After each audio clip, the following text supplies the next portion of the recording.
You know, we tell stories all day, every day. Stories about ourselves, our friends, the world around us. But have you ever really stopped to think about how we build those stories? Well, it's not as complicated as you might think. Today, we're going to break it all down to the most essential, simple building blocks. So what are they? What are these building blocks? The answer is actually pretty simple, because our brains are just naturally wired for patterns. It all starts with a few basic templates, these really simple sentences we use to describe, well, everything, ourselves, the people in our lives, and the world we live in. These little structures are how we make sense of it all. So, where do we even begin? Well, every great story needs a main character, right? And in the story of your life, that character is you. So let's start right there with crafting the story of me. Now, take a look at this. What's so fascinating is how much information is packed into these 6 simple lines. This isn't just a boring list. It is a complete blueprint for a story. You've got your identity, your setting, your role, your personality traits, your passions, and even your future goals.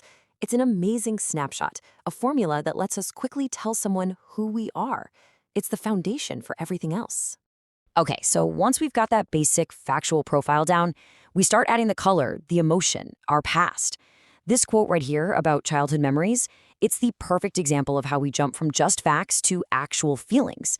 We're not just listing details anymore, we're starting to weave a real narrative about the experiences that made us who we are. All right, so we've covered the present and the past. But what about the story we're still writing right now?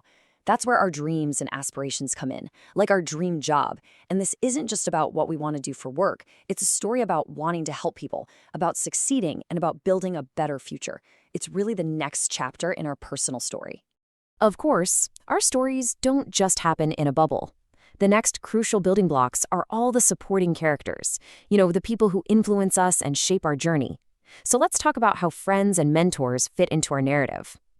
And this comparison does a brilliant job of showing how different characters play totally different roles. On the left, you've got the ideal friend. That's a story about companionship, someone who's honest, helpful, and gets you. It's a story of mutual support. Then, on the right, you have the ideal teacher. That's a story of guidance, someone who's patient, explains things well, and pushes you to be better. Both are absolutely critical characters in our own personal epic. Now, beyond our immediate circle of friends and family, our stories are also shaped by the people we admire from a distance. These are the larger-than-life figures, the heroes, the idols, whose own stories give us a blueprint for inspiration. So how do we describe these people? Well, a famous figure, according to this blueprint, isn't just about being famous. No, it's about being remembered for something real, talent, hard work, big achievements, and leaving behind a positive legacy that inspires the rest of us. And then we can get even more specific with archetypes, like the freedom fighter. This story template is built around powerful ideas like patriotism, bravery, and sacrifice. You hear those key phrases, loved his country, fought bravely, and you realize you're telling a story not just about one person, but about an entire nation's struggle. And what about an idol? This one's a little different. It's more personal. The focus here is on success that comes from hard work. And the most important line is that last one. I want to be like him, her in the future. An idol story isn't just something to admire. It's a path you might want to follow yourself. This slide here actually shows you where all these blueprints come from. Just look at how these big, complex ideas like friendship, heroism, mentorship are all broken down into these simple, repeatable structures.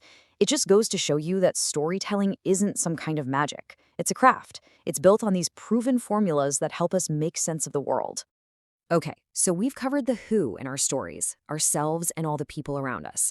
Now let's switch gears and turn our attention to the where, the settings and the journeys that create the backdrop for our entire lives. When we talk about a major place, like a famous landmark, we follow a really clear, logical structure.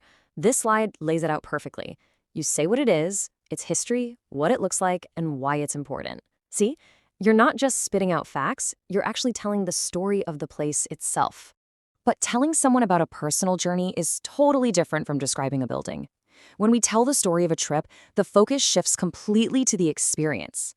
Yeah, it's about where you went, but it's really about who you were with, what you did, and, this is the most important part, how it all made you feel. The story becomes one of motion and emotion. So, we've gone from our own inner world to the people around us, to the places we go. The final step is to zoom all the way out and see how these exact same storytelling tools scale up to define not just our own lives, but the very societies we live in. This all starts with the story of our shared responsibilities. The blueprint for being a good citizen is so simple, but it's also really profound. Protect our environment and respect the laws. That's it. That's the basic story of our social contract. And that story naturally extends to how we take care of each other. The idea of charity isn't just about giving away money. It's a narrative built on empathy and taking action. It's about seeing that others have needs and making a real choice to help. And finally, we arrive at the biggest story of them all, globalization. This is the grand narrative of our modern, interconnected world. It's a story that ties together everything we've talked about: individuals, relationships, and whole societies, all woven together across the globe. Wow. So we've journeyed from a simple personal profile all the way to global interconnectedness. And we did it all using these simple, powerful building blocks. It just proves that every story, no matter how big or how small, starts with a clear structure. Which leaves us with one last, really important question. Now that you have the blueprints, what story will you choose to tell? You know that feeling, right? Staring at a totally blank page, the little cursor just blinking and blinking. That big writing assignment is looming, and you're just stuck on how to even start. Well, listen, there's a secret weapon, a kind of blueprint that can help you build pretty much any piece of writing with a ton of confidence. Yeah, that blank page fear, it's a real thing. It feels like you're totally paralyzed. But here's the thing. You don't need some big flash of genius to get started.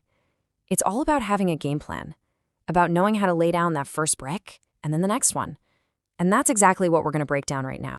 All right, let's jump right in. What you're looking at here, this is way more than just a list of tips. Think of it as your ultimate writer's toolkit.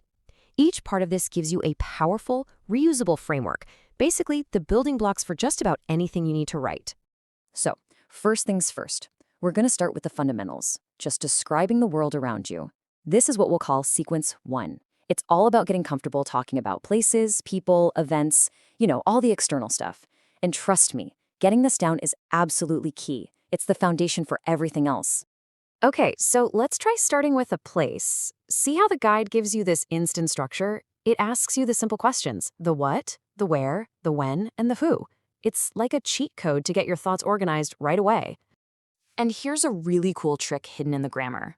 When you use phrases like "it is located" or "it was built," that's called the passive voice. Your writing suddenly sounds way more formal and objective.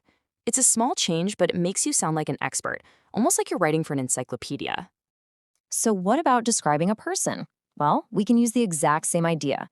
If you look at the famous figure part, you'll see the structure is super logical. It just follows their life from start to finish, which is, the perfect way to tell a life story.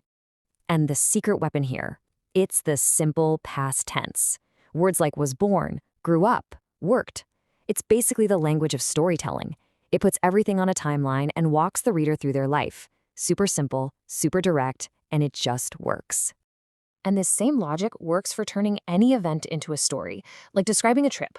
You're not just making a list of stuff you did, right? By using simple little organizers like Station 1, and then, finally, you're creating a flow. You're actually building a real narrative with a beginning, a middle, and an end. Okay, so we've got a handle on describing the outside world. Now, let's switch gears. For part 2, we're going to turn inward. This is all about taking these same structured tools and using them to share your story, your own experiences, your memories, even your hopes for the future. A great place to start is with your past. This section on My Childhood Memories is a perfect